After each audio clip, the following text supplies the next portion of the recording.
It's the 100th episode, and that means we have some celebrating to do.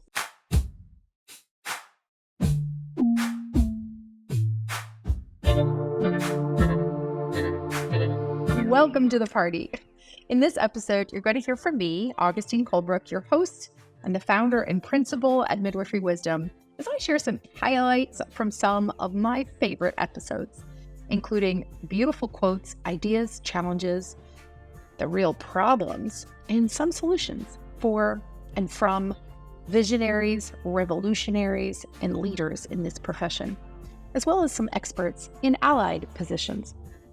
Did you know that 84% of our listeners are in the US, which means more than 15% have listened in over 100 countries around the world? And we want to give a special shout out to our global audience. We would love to do more episodes that aren't so focused on the politics of the US, but rather center midwifery wisdom from around the world. So if you have a clinical skill, a professional topic, or a personal passion for making midwifery better, please reach out by submitting an application to be a guest. And that link is in the show notes. And again, wherever you are in the world, thank you, and we celebrate you. I am so excited to share with you some of the most extraordinary people that I get the good fortune to speak to here on this podcast. I'm about to share with you clips from some of my favorite interviews with midwives and doctors, lawyers, acupuncturists, advocates, therapists, leaders, visionaries, and revolutionaries. Everyone featured in this episode either attends birth in the community-based space or does all they can to support it and encourage it. Without these strong advocates, and all of you listening at home, we're worried that community-based midwifery might be an endangered species. There are so many forces trying to institutionalize, academicize, and otherwise exclude the midwifery model of care from the revolutionary work that it does. So it's my honor now to introduce some of the leaders helping to preserve and protect this ancient and modern way of birthing. First, I want to share with you a clip from Hermine Hayes Klein, a lawyer and international advocate for human rights in childbirth. Between 2012 and 2017, she organized 6 international conferences in nations around the world to advance the recognition of birthing people's human rights in maternal health systems. For over a decade, she has represented midwives and birthing women in legal cases and other advocacy initiatives related to the right to respect, dignity, and informed choice in childbirth. I'm not sure that anything has changed for midwives to be under attack. Midwives have been under attack in the United States for a long time. They were allowed to exist to the extent it was helpful to those in power for some centuries. And then when medicine took over obstetrics and moved it all into the hospital in the early 20th century, midwifery was eliminated. So it was not only attacked, but it was effectively attacked to the point that it disappeared. And was gone for about 50 years. And of course, we know that there were limited exceptions to that. Midwives always exist somewhere. They're never completely gone. But as a profession, as an organized group, they were gone for about 50 years until the 1970s, when midwives started to reinvent the profession and rediscover how physiological birth works, because that knowledge had disappeared along with midwives, as it has in centuries past. And so since midwives, all of the midwives who started work in the 1970s, none of them were recognized by U.S. state licensing systems. They were simply not providers that existed. As far as the healthcare world in the United States knew, doctors and nurses deliver baby. What's a midwife kind of thing? And so since that time, midwives have organized and worked in different states because healthcare is generally regulated state by state. That's something important to understand. And so it's generally a matter of state law whether a professional is recognized. For example, naturopathic doctors are full-on doctors in the state of Oregon, but they're criminals in the state of New York. And that's an example of the way that licensure happens state by state. And so, in the culture of of U.S. states does vary a little from state to state, and the power of the medical lobby does vary a little bit from state to state. And so the way that conversation has unfolded about, are midwives allowed to exist, and how are they going to be integrated into the legal system, how will they be integrated into the healthcare system, has varied from state to state. There's been no concerted organization or federal oversight that has ensured that we have some consistency. And so the legal status of midwives is a patchwork across the United States. And I don't think midwives have gained true legal security in any state, though some are better than others. And every step that they've made to advance has been in the face of backlash. And so midwives have been getting persecuted in different ways in different states, some worse than others for sure, all this time. And, why does this happen? It's a function both of economic monopoly, which is why midwives were eliminated in the first place, combined with sexism, because midwives are sort of female knowing as applied to childbirth. But really, I think what's happening now, the last 20, 30 years, more than ever, midwives are like a walking professional indictment of modern obstetrics, because the modern obstetric, as the cesarean rate skyrockets and has gone up and up, the fact that midwives can keep their cesarean section rates to 10% to 2%, it again, just like the Dutch system explodes the American falsehood that safe birth has to happen in the hospital, midwives explode the obstetric falsehood that childbirth is so dangerous that the babies need to be cut out of 1 in 3 women who walk through the door. Let's listen to Javon Mohammed, a licensed and certified midwife who has been a community health leader for more than 20 years. She currently serves as the president and chief executive officer of the Richmond Area Multi-Services, a large and innovative mental health provider in the San Francisco Bay Area, and also is adjunct faculty at Bastyr University's midwifery program. From 2019 to 2021, Javon served as the chief executive officer of SWLA Center for Health Services, a 5-site federally qualified health center in Lake Charles, Louisiana. In October 2022, she was one of 5 global health leaders to receive the Bob and Leela McCauley Humanitarian Spirit Award for AmeriCares.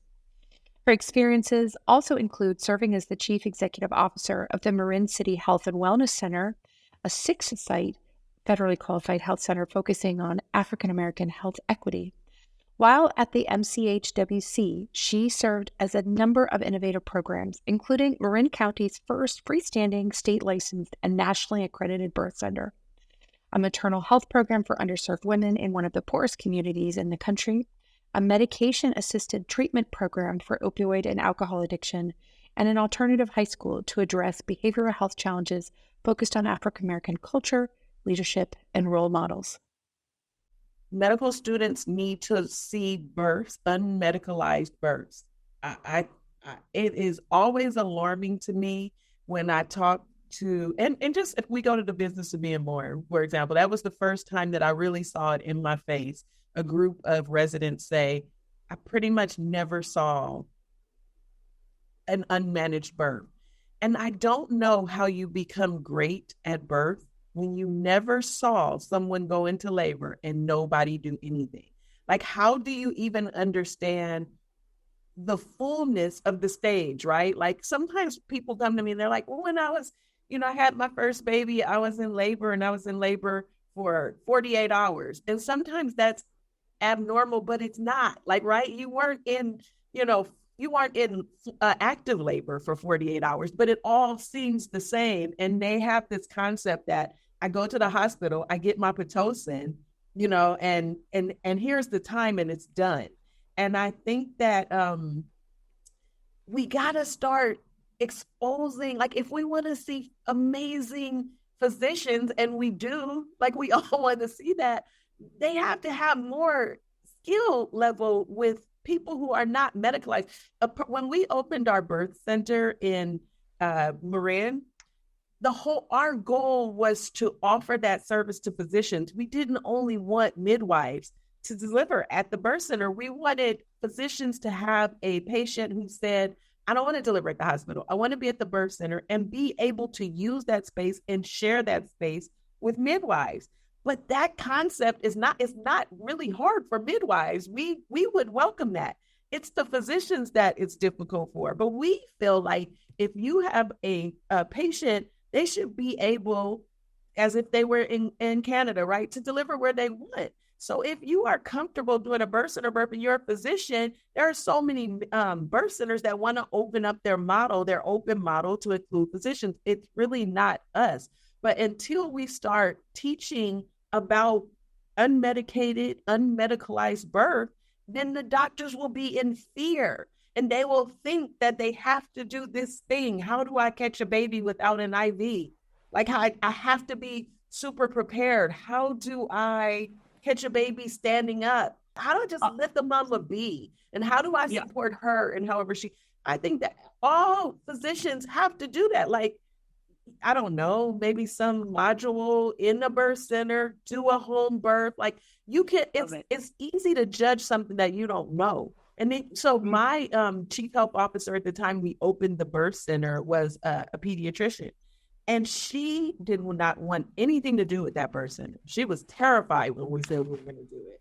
And she slowly, we opened it, we did it. We brought in a consultant who was our director, and it was fantastic. And she slowly graduated into the birth center. She wanted to do it. She just was terrified. So we asked her one time, we were having a challenge with the baby. Can you just come by and check the baby?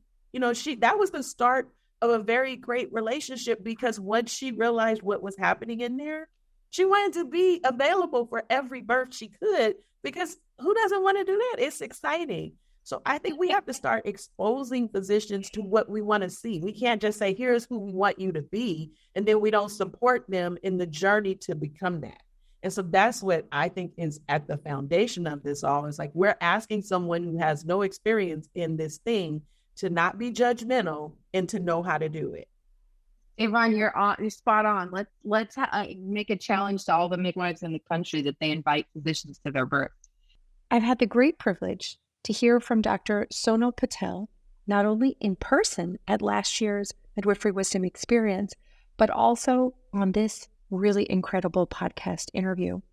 Sono is a board-certified pediatrician, neonatologist, and breastfeeding specialist, and also the founder and owner of Naya Care, fourth trimester clinic at your doorstep, as she is a home visiting neonatologist.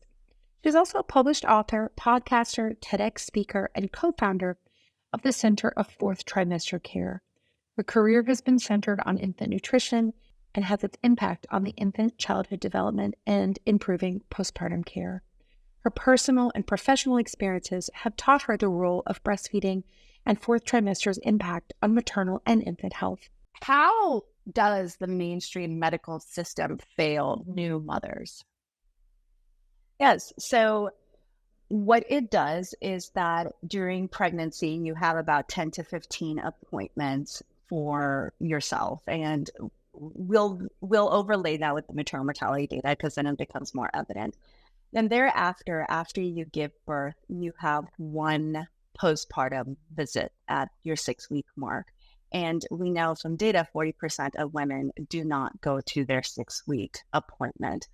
So you have this structure that is super heavy on pregnancy, but the minute that the baby is born, it's all shifted towards the newborn. So now if you look at the newborn aspect in that first 6 weeks, they have about 3 to 4 appointments given. It's just given that they will have that. And the shift of care becomes directly to the newborn. And all the mom does is lugging their babies around. Now, when we talk about maternal mortality and piecing that puzzle together, maternal mortality was defined by the WHO, the World Health Organization. It's any death, pregnancy-related death, pregnancy, birth, and postpartum up to 42 days.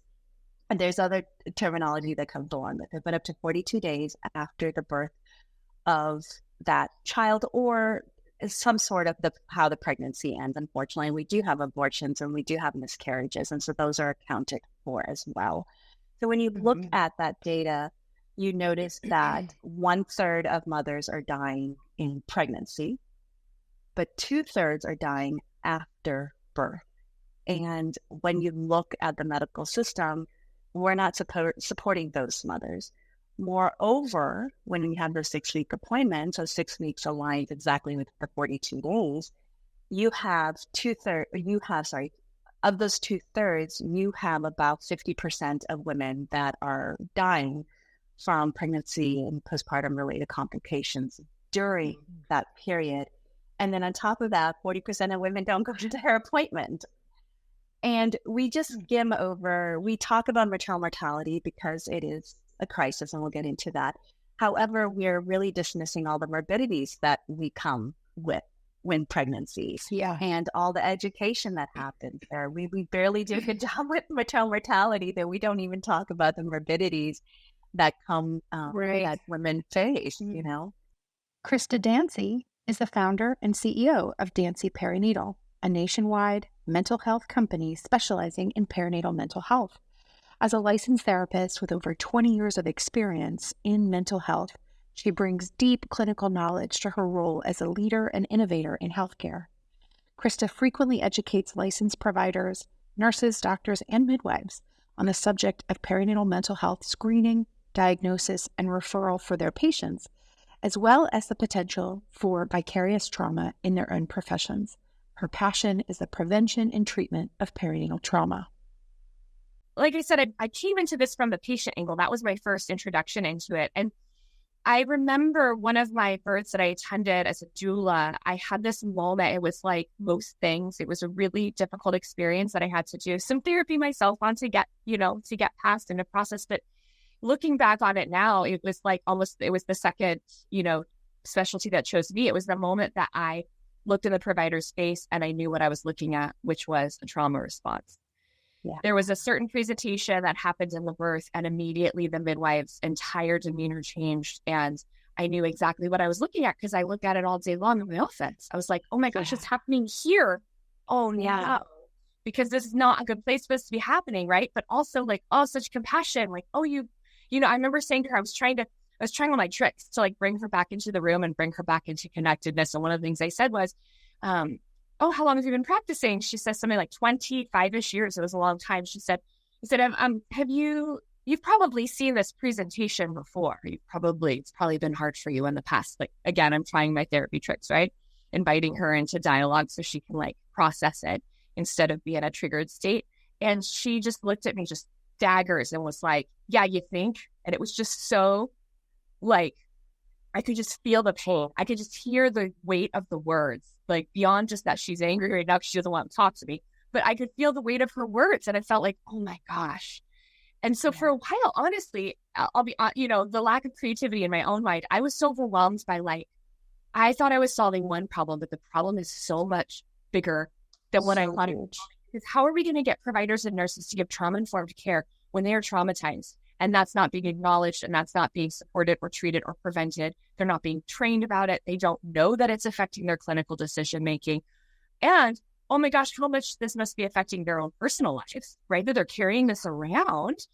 And so for a while, I just felt like I don't even know how to talk about what I know because I feel like overwhelmed by the enormity of this. But I thankfully have gotten to speak with a lot of lovely people such as yourself, and I've moved beyond that state. And now I recognize, no, we just need a trauma-informed revolution from the top to the bottom. That's it. That's just the answer. We can't say just that. Nothing more. Nothing more. Like, you have trauma-informed care, but like ignore that you have PTSD. Like, that doesn't work. We have got to, from the very beginning education, from the very beginning preceptorships, from the very beginning residency, we've got to start showing people. And I tend towards the optimistic. I deeply know from my work, from my training, PTSD is highly treatable, highly preventable. Actually, I sort of get glad when I find out that somebody doesn't have, like, for instance, depression. They have PTSD because I'm like, oh, well, we know how to treat PTSD so much better than depression. It's so treatable. Midwifery is really tough. If you're struggling with personal work-life balance, practice or business challenges, staff, HR, or a case review, feel free to call on our experts. We have a team of consultants at midwiferywisdom.com that can help with any aspect of your business or practice. We have specialists in midwifery and practice who understand and are the experts in their field for breech, twins, VBAC, NRP, or really any case review. And then we also have business specialists who can help you with bookkeeping, billing, and otherwise helping you with practice setup. We have a graphic designer and a lawyer on our team as well. So come on over to the website, midwiferywisdom.com/guidance for any help that you need. We're here for you. Tia M. Monroe is a renowned midwife, doula trainer, and motivational speaker, as well as a cultural competency trainer. Tia has been birthing change all her life. In 2016, Madame Noir named Monroe Queen Mother of the Midwife Movement for her pioneer midwifery work in Boston, Massachusetts, her hometown. It was there she co-founded the Traditional Childbirth Group, a nonprofit organization whose mission was to reduce infant mortality through home birth services, training community midwives, and providing perinatal education. She has served as Boston's primary African-American home birth midwife from 1978 to 1991. In 91, 7 months pregnant with her sixth child, Monroe drove from Boston with her family to Portland, Oregon. When she arrived, she was unable to find an African-American midwife for her home birth. Experiencing the lack of midwives of color in that region, she responded by forming the nonprofit organization, the International Center for Traditional Childbearing, or ICTC, to increase the number of midwives and doulas of color, to empower families, reduce infant and maternal mortality, and bring Black midwives together. Under her leadership, ICTC has spread across the nation, increasing the number of midwives of color, giving midwives of color a seat at the decision-making table, and promoting the profession, as well as researching and teaching the contributions of African descent midwives in the world's history. Well, one, I say, wherever you see one Black midwife on your board or in your sphere, triple it, because one person can't create the change. So if you're really serious, like, we're not going to just hire Shafia, we're going to hire Black Shafia, Black Mary, Black Bob, and Black Anthony and May all together to create the synergy, because, white people have a very strong dominant force of just growing up being is my way, is how I see the world only one way, and one person would be exhausted, and they are exhausted, and it's just too much. And so definitely increase the numbers, be willing to really share the power. I said not one, but, we can create new positions. So we don't have the vice president. We can have a co-president, a co-vice president, a triple vice president. I mean, you're in a place now where you're already being innovative. You said doing a whole nother type of model. So you're already, about thinking outside the box and doing something different, So I think definitely that's one thing that we have to do. We need the numbers, and we need to, affirmative action. I think it should have stayed. I think we should have kept affirmative action. So there's any way that you can model that in white America, in your sphere, your small school, your big school, whatever. It's not about making favors. It's about the fact that there's been injustice for over 400 years, and you can't take people who are giving nothing, throw them out and say you're free now, and expect them to catch up when you were reading, writing all your life. And the fact that we're still here doing so well, Hidden Figures, got the white man to the moon, and First Heart, this Black History Month, so many things we've done that we never get credit for that nobody knows.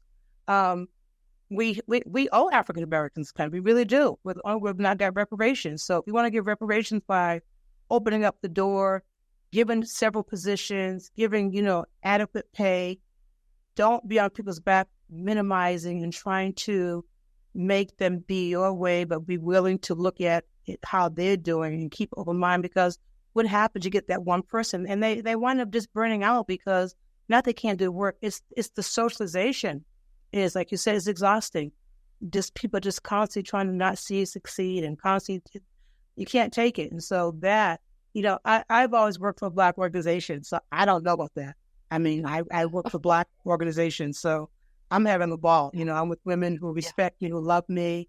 And it's so hurting when I hear people say how hard their job is as a Black midwife, how hard it is to do what you love, but the people around you make it difficult.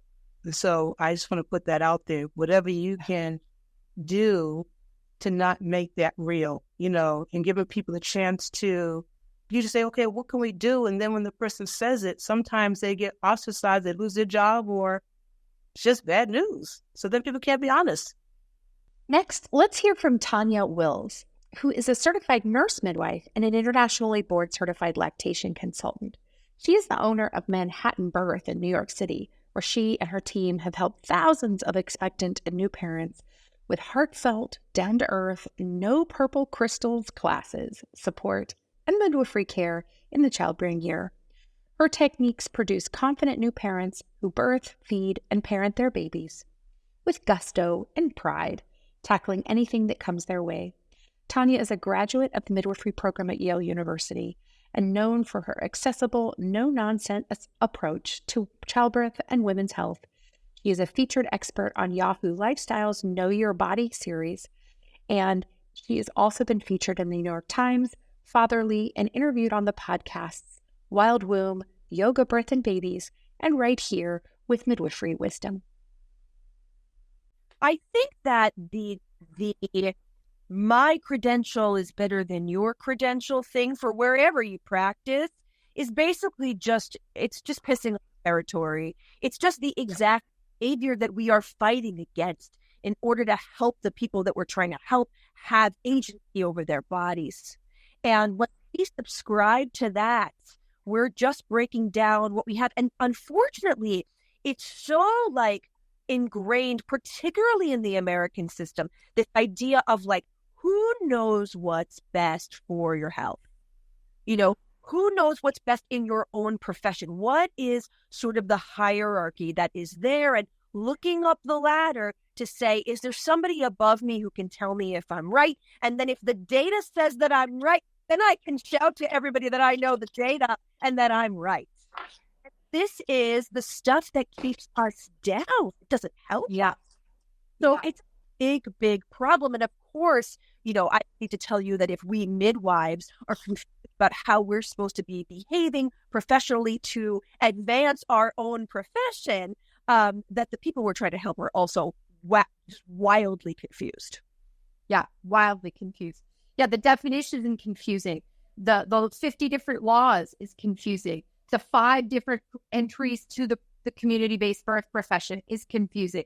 And then we have this patriarchal overlay, right? So professionalism as it applies to the medical model means that you wear different clothing, that you remain dressed where other people get undressed, that you can't be actually reached. There are all of these firewalls for people not to be able to access you. And then the very dynamic of a patient laying in a bed and you standing over them is this crazy power dynamic that exists in the medical model. And midwives we kind of rally against all those pieces, right? There's something really wrong with that power dynamic. And yet, because it's the mainstream, we get a whole lot of slack. Now, I know that you're a revolutionary, and I've seen you revolutionize all kinds of things. So given that what we're doing looks unprofessional with the standard definition, tell me, how do you handle that? I know that you don't dress up in a white coat and stand over people. So tell me, how have you maintained your excellence and your integrity and your professionalism without buying into the patriarchal standards? Tell me how you manage that on a day-to-day basis. Well, I think the first thing is just recognizing where it's showing up for me deep down in my beliefs about who I am as a person and as a midwife. And really understanding that the work that I do, what I do, and why I do it. And I think also acknowledging that even when I wear my street clothes, or whatever, and, sit at the feet of the person who's laboring and give people agency over their bodies, there's still a power dynamic in that room. And I have to be very, very careful with that. Very careful with that. And to realize that no matter what that system says, there is a person who is going to be impacted probably for the rest of their lives the way that I handle this. And I think over time as a midwife, I started to learn that the answers to a lot of these questions are actually in my own self-exploration. Yeah, I mean, after you learn the arts and crafts parts of midwifery, right, You learn how to sew. You learn how to help people with lactation. You know, and of course, you know, you learn how to watch a million labors, and you know what normal is and what is normal. Somebody's bleeding, you get the arts and crafts out. Like, you know, like we know like, this stuff. Then there's sort of this whole of like, what am I doing? If the ACNM is putting out, you know, literature that has people dressed up in scrubs with a, you know, shower cap on that says, you know, we're just like doctors, we midwives. It's like, that's not what midwives are. And what really are we? And because of this battle, we can't define it. So for me, I definitely have not been perfect in my practice from the beginning until now. But each day I'm learning and changing and meeting people where they are. And I can do my job as a midwife in terms of like, you know, if there's an emergency, handling it. It's like, look, if somebody's bleeding, you can handle the bleed or you can freak out and handle the bleed. Like, which one do you want to do? You know? Right. So, like, you know, totally. Yeah. How do we do that? Like, the answer is not out here. The answer is in here. So right. It's bringing all of that, I think, to the forefront and really learning how to observe what's around me and what my part is in every single case. Dr. Rebecca Cohen is a holistic women's healthcare physician and wise woman specializing in pelvic well-being throughout all stages of a woman's life. She has spent the last 30 years dedicated to working with women and has had extensive training in midwifery, family medicine, obstetrics, herbal medicine, and traditional healing practices from around the world. She is a mother to 9 children and is devoted to orienting women to their own inner knowing as they thrive in sovereignty, fully realizing their vibrant health and creative potential. Her practice, Full Circle Holistic, seeks to guide women to reclaim their womb wisdom and honor the sacredness of their bodies. One thing that I really needed to do was release myself from the concept of the feedback of my colleagues. And because I took the break, so, you know, I had 5 kids in 8 years. I was actually still like at the hospital. I was kind of known as like the natural birth doctor in the hospital. I worked with a nurse midwife and was rolling it a lot, working maybe less than my full OB colleagues, but still a ton for a mom with 5 young kids. And then I stepped back. And when I stepped back, I had this feeling like if I would have thought I was leaving birth forever, I wouldn't have been able to step back. I just wouldn't have. But I kind of joked about it. And I was like, well, when I come back, I'm going to be the granny midwife. And whereas before I was sort of, you know, having babies myself and having my friends' babies. And I did a few home births on the side. I was really on the down low about myself, my own home births. My husband's a neonatologist. It's not like we hid it, but we didn't necessarily talk about it. The home births of the friends that I had, and I had friends that were that direct entry midwives is what we called them at the time. And I might attend their home births, didn't really let the hospital know at all. And so at that point in time, it was more hidden. But then as I stepped away, and then went to come back, I initially was worried about those things, but I'm not. I'm just not anymore. And I've just separated myself out so much. And I really realized and it's been a lot of self-work, honestly. Like I have a concept of what they think, but not really clear who the they is. And sort of like there's these nebulous background, like they who are judging me because I'm doing this or not doing that. Dr. Ginger Breedlove is a past president of the American College of Nurse Midwives. In the fall of 2017, she formed Grow Midwives, a consulting firm dedicated to build optimal maternity care practices. She served as professor 16 years, including founding the midwifery specialty track at the University of Kansas. She co-founded the first birth center in Kansas in 1979 and was the first midwife to practice in Kansas City in 1994. In 2016, she co-founded and served as president of the March for Moms, In fall 2018, she edited a best-selling book for first-time parents titled Nobody Told Me That.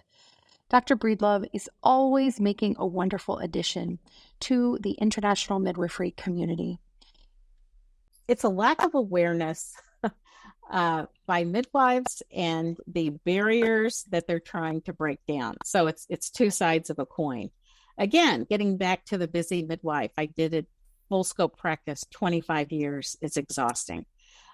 Little time left over for the people you love, some R&R, and oh, by the way, I have professional issues that need my attention. That's the last piece of what somebody has time to do. But if you look at many issues, Augustine, Medicaid equity, compensation challenges, contract challenges, hospital privilege challenges, it's endless. And you can't tackle them all at once. So there's power in number. Trying to get a state, where I think change happens faster than the federal level, a state to organize and rally themselves around an issue is the strategy we try to use. Get ready for an electrifying journey into the heart of midwifery wisdom as we gear up for our 3rd annual Midwifery Wisdom experience. Set this year against the vibrant backdrop of none other than the legendary New Orleans. Mark your calendars for November 6th through 12th, 2024, as we join forces with fellow midwives from across the globe to dive deeper into the art and science of our noble profession. With an extraordinary lineup of speakers and presentations awaiting, the time to get your tickets is now. Don't let this opportunity slip from your fingers. Join us in New Orleans and be part of an unforgettable journey that promises to redefine the very essence of midwifery. If that's not enticing enough, wait until you hear about our venue for this year's Midwifery Wisdom Retreat, the breathtaking tropical paradise of Belize. Picture yourself unwinding in luxurious beach villas with private chefs, rooftop massages, exhilarating outings, and ample time to bask in the sun. Join us in paradise from November 13th through 19th, 2024, for the ultimate rejuvenating experience after a busy year and an enriching week of learning. We're counting down the days until we can share this slice of heaven with you. If you can't make it to our Midwifery Wisdom experience or retreat this year, no worries. We've got you covered with a variety of in-person workshops coming to a location near you. Join us for Skills and Drills sessions in San Antonio, Texas on May 6th, Chattanooga, Tennessee from May 9th through 11th, Tampa, Florida from May 17th through 19th, Atlanta, Georgia from May 23rd through 25th, and North Fork, California from October 10th through 12th. For details on any of these workshops, visit our website. And stay tuned to our social media for updates on additional locations later this year and early next year. And of course, let's not forget our amazing online courses. Dive into a diverse array of topics led by seasoned professionals in their respective fields. From defensive charting for midwives to fetal heart tone monitoring, homeopathy for childbirth, pre- and perinatal psychology basics, and solving iron deficiency issues, our course offerings cover it all. And we're constantly expanding our repertoire with exciting new additions on the horizon. A little sneak peek into some of our upcoming courses: suturing, pharmacology for midwives, trauma-informed stewardship, and much more. Stay tuned for these exciting updates. Nikki Brown is a certified nurse midwife with a master's in nursing degree obtained from the University of Cincinnati in 2012. Prior to becoming a certified nurse midwife, she worked full-time as a labor and delivery nurse for over 13 years in the Baptist healthcare system. With experience in the clinic, hospital, birth center, and home birth, she's able to offer her clients the care that they deserve. Holistic health care is complemented according to the standards of the practice of midwifery. Nikki understands that sexuality, pregnancy, childbearing, and menopause are significant natural life events, and Nikki offers her clients individualized care in her beautifully designed birth center in San Antonio, Texas. About 10 years of being a labor and delivery nurse, I was like, oh, okay, I really was emotionally, I really noticed the physical part of leaving out of there. Happy about births, of course, but just like physically sore. Because I would just spend a lot of time biting my tongue or a lot of time just tensed up. And I was like, oh, what is going on with me? Like, what? But as I learned more about it, and I would always go out to do like extra things. I obtained my RNC certification, and I would do a lot of extra things above and beyond what was required there, you know, the basic NRP and CPR and ACLS things. I went above and beyond because I felt really drawn to birth and how it works and why it works. But the thing that's interesting is that I don't know how it and why it works now. Oh, that's fascinating. I got to ask you more about this. Yeah, I don't know how and why it works right now because it's above me. Whew. Yeah, it's above me.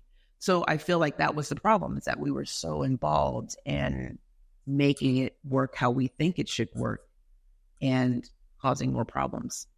So I thought, okay, well, I need to get out of here because I'm physically not well. I mean, I've never had any big illnesses or anything. I'm grateful for that. But I just could feel the shoulder stress and the tension and and walking in sometimes and working with certain providers that I knew if I didn't have that mama ready to have that baby by a certain time, she was going to the OR. I don't care if it was her sixth kid, all vaginal births, first kid. I don't care what the issue was. She was going to be cut at a certain time.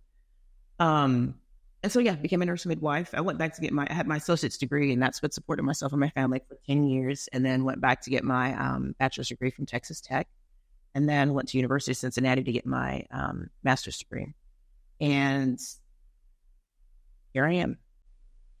My good friend Christine Laurie has been a part of many initiatives here at Midwifery Wisdom, and she's one of our consultants.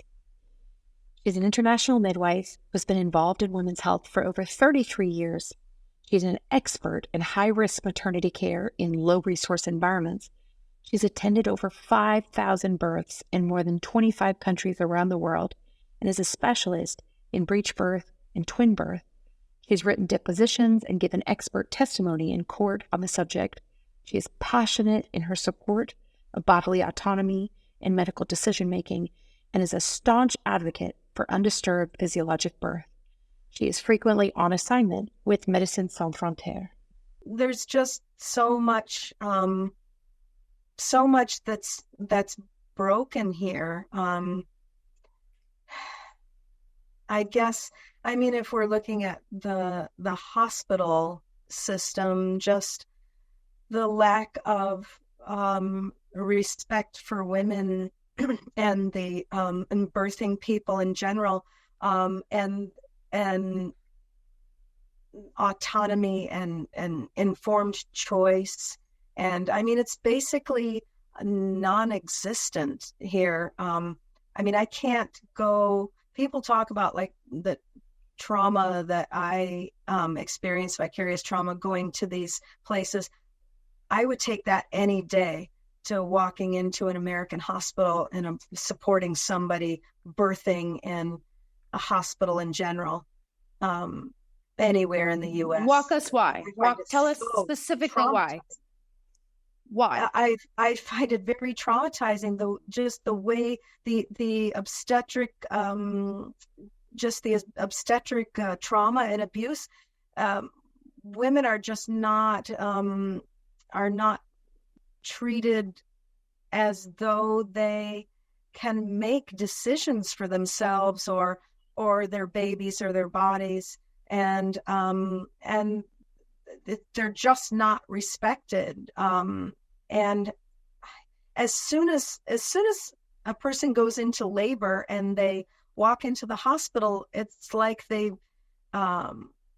their power has all been given over to all of these people that supposedly know better. And I just watching just a vaginal exam being done, instead of asking for consent, they say, okay, this is what I'm going to do now. And then before there's even any, yes or no or okay. They're shoving a hand in, and if a woman doesn't have an epidural, I think, and doctors forget, like, that if a person doesn't have an epidural, you have to be a lot more gentle. I mean, I think you should be gentle anyway, even if they do have an epidural.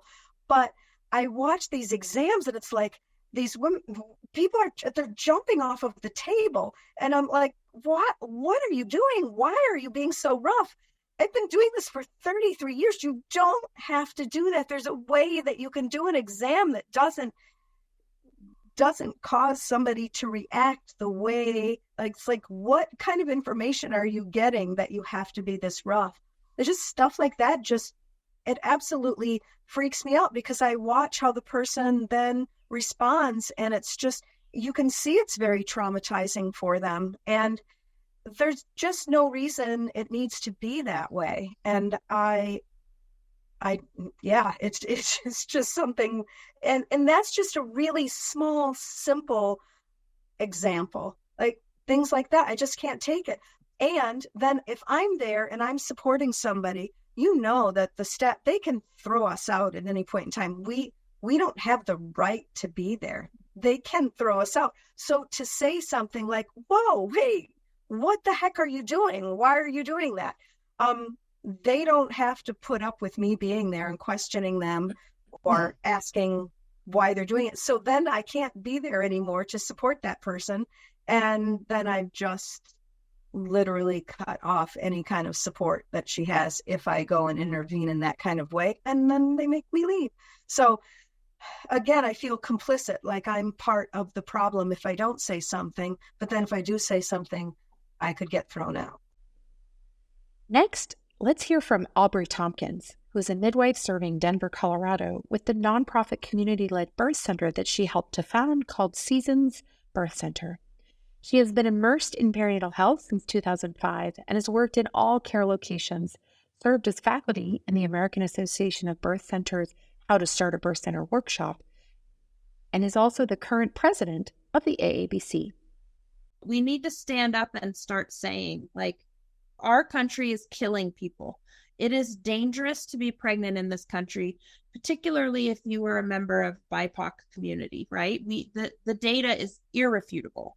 And I think we need to start, shouting that from the rooftops and being very clear when we talk about that data. Where does that data come from? It comes from the medical industrial complex. These horrific outcomes aren't coming from birth centers. They're not coming from home birth. They're not coming from midwifery models of care. They are coming from hospital-based physician models of care. So they need to own these outcomes, and we need to make them own these outcomes so that we can really start to look at the things that we know that work to improve the outcomes. Nicole Morales is a mother, a wife, a daughter, a sister, an aunt, a midwife, a doula, a friend, and a mentor. Empowered by her own very different birth of her 3 children at home, Nicole is drawn to assisting families in birthing and parenting, in awareness, and appreciating the sacred relationships throughout the childbearing years and beyond. She also works as an educator for spinning babies and is known to travel and teach midwives and student midwives. Just really shifting it from this cervical-centric question and, that it's all about the cervix. And I always say we're looking at the whole instead of the whole, right? And really just, you start seeing the lights go on. And I finally got a question at the end of the last workshop from a resident who was somewhat new. And she just said, so you're saying we can have a -3 station and have someone who's dilating and it's 7 and 8 centimeters, but it doesn't matter. And I said, well, it matters that the baby's -3 and we could have a 9 centimeter cervix, but the door is open, but is anybody walking through?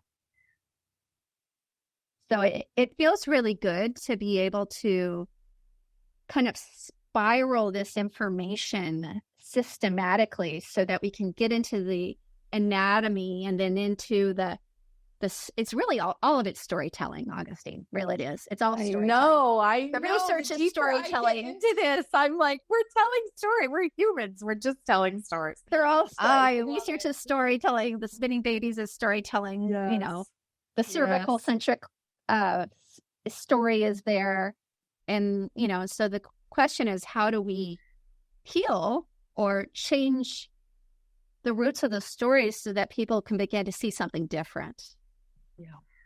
Yeah. I love that. And there are so few people willing to like really grapple with this reality, is that it is all storytelling. It's all fantasy. Like all of it in some respect is fantasy. Like it's just really what belief system are you attached to, as whether you see what is like, that's not a story, that's a fact. Actually, I love that you see that too. I play with that all the time, and the research studies are some of the best stories, and the most made up stories in some ways. You know? Yeah. Well, I love going to the old obstetrical textbooks too, and seeing what the storytelling is there, and you know, and what parts of those stories get like pulled through to today, and which parts kind of flop up to the side, and. Yes, absolutely. I was a sociology anthropology major originally, and this is like my like juice. I'm like, wow, what made it through? That's fascinating. Well, so let me pull one of the stories that teases my brain a lot and see your opinion.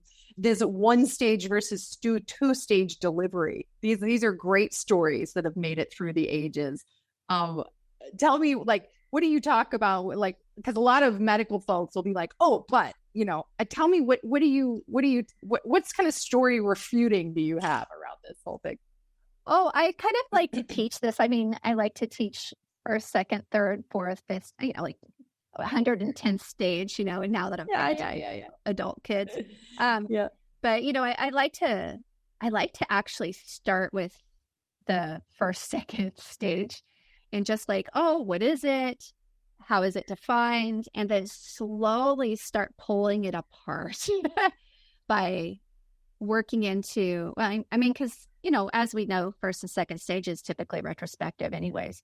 But, you know, starting to pull it apart from the inside out, like what the experience is within someone's body and the individualization and the spectrum of how it could look. And also what's really happening in those moments, you know, of the baby, when the baby is coming down and is received by the pelvic diaphragm, by those muscles, and how those muscles receive that baby, and the reaction within the body to maybe like push a little bit for that rotation, and then maybe there's nothing for a while. And I love to story tell that whole process. Not just with the baby and its positioning of how it might or may not come down, right? But I'm also just starting to think about, well, if we're going to talk about early active and transition for first stage, well, what is that for second stage? What is that for third stage? You know, and not just from like the outside in, but from the inside out of the experience.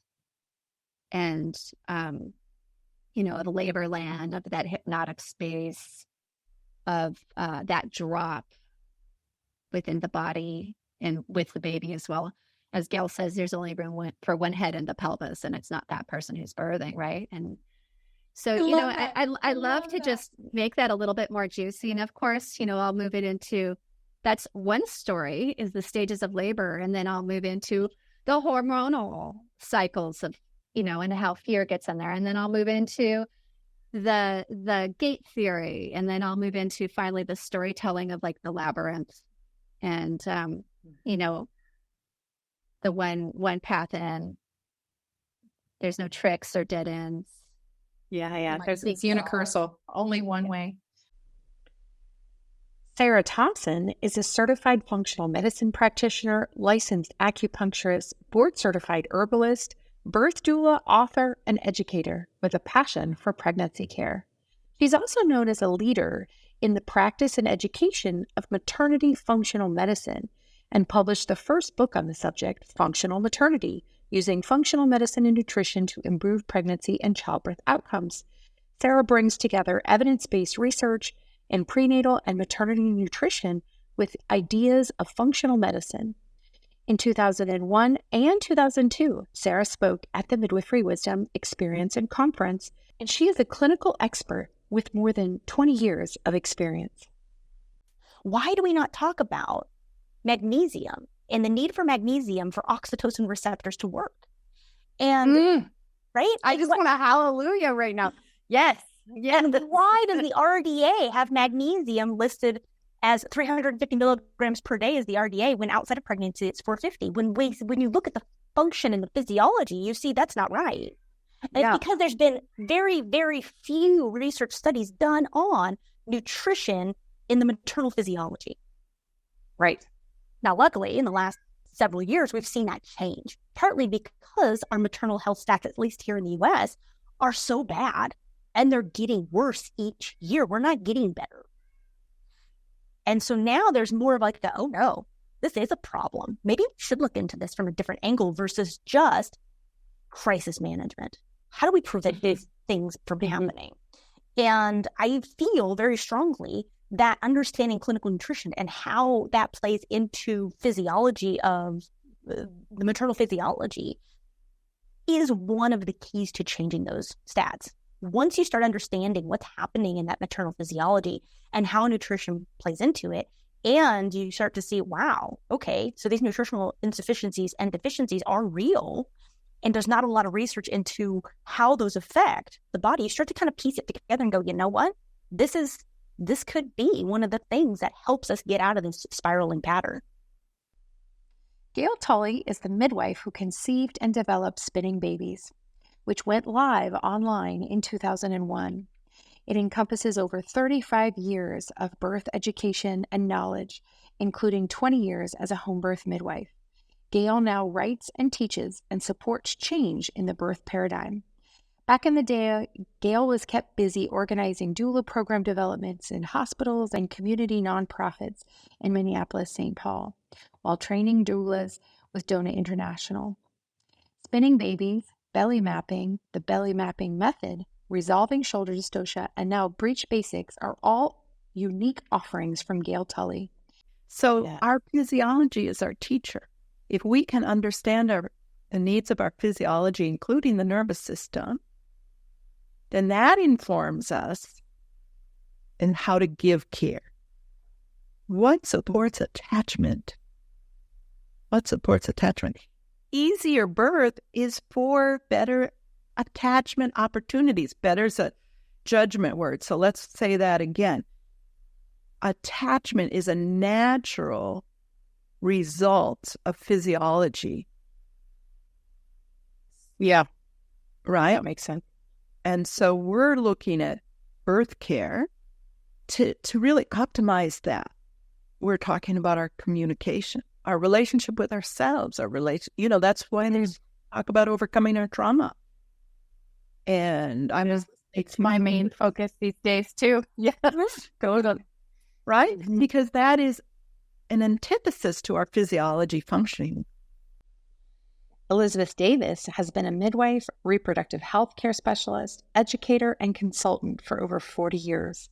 She is internationally active in promoting pregnant person-centered birth and is widely sought after for her expertise in midwifery education and organizational development. She served as the representative to the Midwives Alliance of North America for 5 years and president of the Midwifery Education Accreditation Council in the United States. She holds a degree in holistic maternity care from Antioch University and is certified by the North American Registry of Midwives. Her passion is to promote integrated view of birth, sexuality, family, and ecology. She travels widely, lecturing and presenting workshops on reproductive health, sexuality, intuition, and midwifery. She can design a workshop or keynote to meet any group's needs. She is also the author of Heart and Hands. By way of talking about the oppression of midwives, not just in the United States, but the long history of oppression, the Inquisition, etc., and why midwives were so threatening, and how that lineage we now know is genetically encoded, and how it's normal to fear being that kind of midwife. So exploring fear, giving an exercise to students on discovering how they lodge fear, working to evolve that. And then there's a point where I say, it used to be that midwives were usually the older ones in society. I'm not saying we need that now, because we need lots of midwives and you're here at the right time.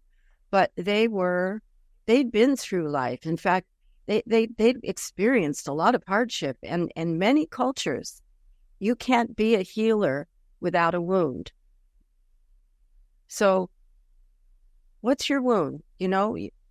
Don't hide your wound. Every one of us sitting in this circle today has a wound. Bear it with pride. Allow it to really inform your sensitivity and the way you connect with people. Work from your heart.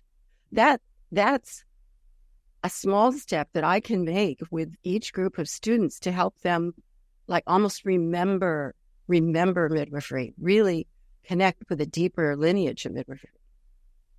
I don't know what else we can do. I mean, if I can do the large going around the world and I can still do that micro, I hope that everyone watching will think about their connection to lineage and the honor of the wound and utilizing it constructively and recognizing that this work ultimately is sacred.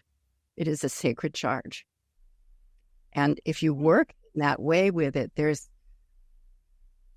a way we receive information in tight spots with that open-heartedness and that consciousness. And midwives share this. They share, they talk about some particular nuance of complication that they didn't read about in any book. And there they are finding their hands guided to do certain, whoa, I do this and then I do that. Okay. And it works. It does work because you're open to the field. You're not in this tight little box so just spreading that word, getting that word out. As we prepare for the upcoming season of our podcast, we extend a heartfelt invitation to each of you to share your wisdom and experiences. If you have a midwifery hack, an incredible resource, a business strategy, or even a beautiful birth story to share, we'd love to hear it. Visit the show resources on this episode for a link to our podcast guest application form. We'd love to share your voice in our next season. And before we wrap up this incredible 100th episode, we want to emphasize just how challenging midwifery can be for each and every one of you. Your dedication doesn't go unnoticed, and we're committed to supporting you every step of the way. Your feedback, participation, and sense of community are invaluable to us, and we truly believe in the power of connection. So here's our call to action. Join us at one of our upcoming events to connect with fellow midwives and share your experiences. If you've found value in today's episode, we'd greatly appreciate if you could take a moment to leave a review on whatever podcast platform you're listening on. Maybe share one of our courses or YouTube videos with a friend who could benefit from it. Together, we can continue to uplift and support one another in this incredible journey. Thank you so much for being a part of our Midwifery Wisdom community.